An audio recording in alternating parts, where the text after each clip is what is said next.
Assalamualaikum warahmatullahi wabarakatuh. Halo semuanya, selamat datang kembali di channel Info Unik. Di video kali ini saya akan membahas berdirinya Konstantinopel sampai ditaklukkannya Konstantinopel oleh seorang pemuda.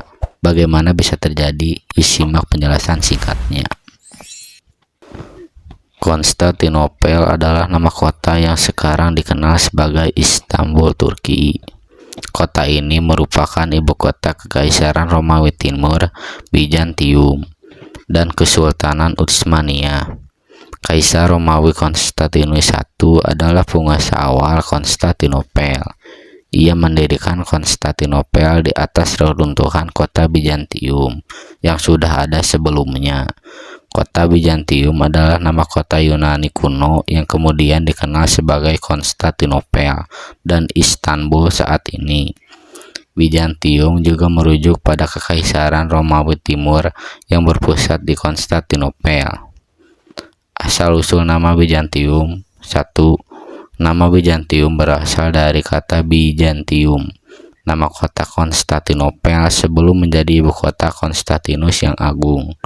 2. Nama Bizantium diciptakan oleh sejarawan abad ke-16. Konstantinopel merupakan kota penting di dunia pada masa pertengahan. Kota ini terletak di antara benua Asia dan Eropa dan di bawah Selat Bosporus. Konstantinopel didirikan oleh Kaisar Romawi Konstantinus I pada tahun 324 Masehi di atas reruntuhan kota Bizantium. Kota ini kemudian menjadi ibu kota Kekaisaran Romawi Timur, Bizantium, hingga awal abad ke-15 Masehi. Konstantinus Agung juga dikenal sebagai Konstantinus I atau Santo Konstantinus, merupakan seorang kaisar Romawi dari tahun 306 sampai 337 Masehi. Konstantinus adalah putra dari Flavius Valerius Constantius, seorang perwira tentara Romawi, dan Helena istrinya. Konstantinopel ditaklukkan oleh Sultan Mehmed II pada tahun 1453. Sultan Mehmed II memiliki gelar Al-Fatih dan Abu al-Akhirat. Muhammad Al-Fatih adalah Sultan Turki Utsmani yang menaklukkan Konstantinopel pada tahun 1453. Ia lahir dengan nama Mehmed bin Murad pada 30 Maret 1432 di Edirne, Turki. Muhammad Al-Fatih menaklukkan Konstantinopel pada usia 21 tahun, yaitu pada tahun 1453 Masehi. Muhammad Al-Fatih yang memiliki nama asli Mehmed II adalah seorang sultan yang berhasil menaklukkan Konstantinopel, ibu kota Romawi Timur. Penaklukan ini membuatnya mendapatkan julukan Al-Fatih atau Sang Penakluk. Masa kecil dan pendidikan. 1. Ia adalah anak ketiga dari Sultan Murad II dan Humah Hatun. 2. Ia mendapatkan pendidikan terbaik di Turki Utsmaniyah. 3. Pada usia 11 tahun, ia dikirim ke Malaysia untuk menjabat sebagai gubernur. 4. Ia mempelajari bahasa Arab, Persia, Latin, Yunani, dan Italia. Masa pemerintahan, ia menjadi Sultan Turki Utsmani dari 1444 hingga 1446 dan 1451 hingga 1481. 2. Ia dikenal sebagai pemimpin yang adil. 3. Ia memberikan hak-hak yang adil dan keamanan kepada warga kota Konstantinopel setelah menaklukkannya. 4. Ia juga mendukung ilmu pengetahuan seni. Penaklukan Konstantinopel. 1. Ia mengerahkan 80.000 sampai 200.000 pasukan Ottoman, artileri, dan 320 kapal perang untuk mengepung Konstantinopel. 2. Pengepungan berlangsung selama 53 hari sampai akhirnya Konstantinopel jatuh pada 29 Mei 1453. 3. Ia mendapat gelar Al-Fatih yang berarti Sang Penakluk. setelah berhasil menaklukkan Konstantinopel. Kronologi penaklukan Konstantinopel. 1. Pada 6 April 1453, Sultan Mehmed II menyerbu benteng Konstantinopel.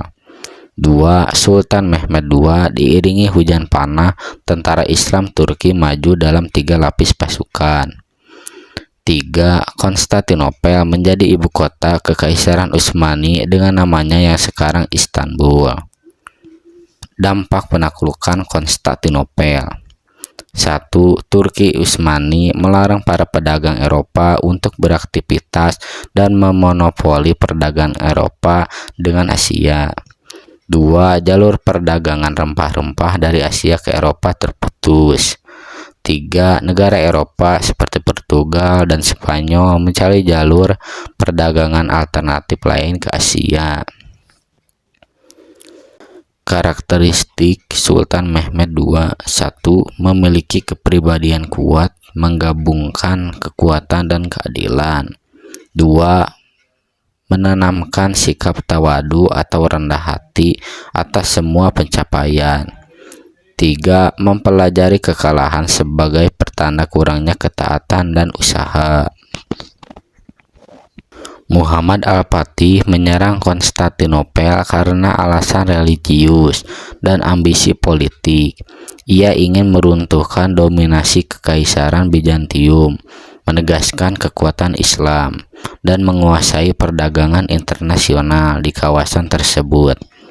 Alasan religius: mengemban hadis Rasulullah Shallallahu Alaihi Wasallam yang berbunyi, sesungguhnya Konstantinopel itu pasti akan dibuka. Alasan politik: 1. Meneruskan pendahulunya yang berambisi menaklukkan Konstantinopel. 2. Meruntuhkan dominasi Bizantium Romawi Timur di kawasan Timur Tengah. 3. Menegaskan kekuatan pengaruh Islam di dunia internasional. 4. Menguasai kegiatan perdagangan internasional di kawasan Konstantinopel. Strategi penaklukan yang dilakukan oleh Muhammad Al-Fatih: mempersiapkan diri secara diplomatik dan militer untuk merebut Konstantinopel. Ia membangun benteng-benteng untuk mengendalikan Laut Bosporus, membangun armada kapal perang, dan menciptakan meriam baru. Pada 29 Mei 1453, Konstantinopel jatuh ke tangan Turki Utsmani. Penaklukan ini mengakhiri Kekaisaran Bizantium dan menjadikan Konstantinopel sebagai ibu kota baru. Penaklukan ini mengakhiri Kekaisaran Bizantium dan menjadikan Konstantinopel sebagai ibu kota baru Ottoman. Setelah ditaklukkan oleh Turki Utsmani pada 29 Mei 1453, Konstantinopel menjadi kota Islam Istanbul. Perubahan ini membawa dampak besar bagi kehidupan sosial, budaya, dan ekonomi. Perubahan sosial dan budaya: 1. Mayoritas penduduk Kristen Ortodok beralih menjadi Muslim. 2. Perubahan nama kota dari Konstantinopel menjadi Istanbul. 3.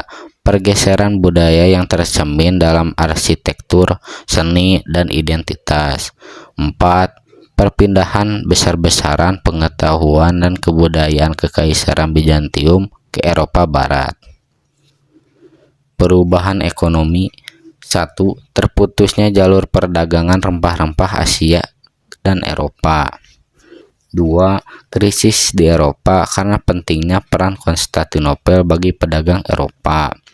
3. Mendorong para pedagang Eropa mencari jalan lain ke pusat penghasil rempah-rempah di Asia, termasuk Indonesia. Segitu dulu penjelasan singkatnya mengenai sejarah Konstantinopel.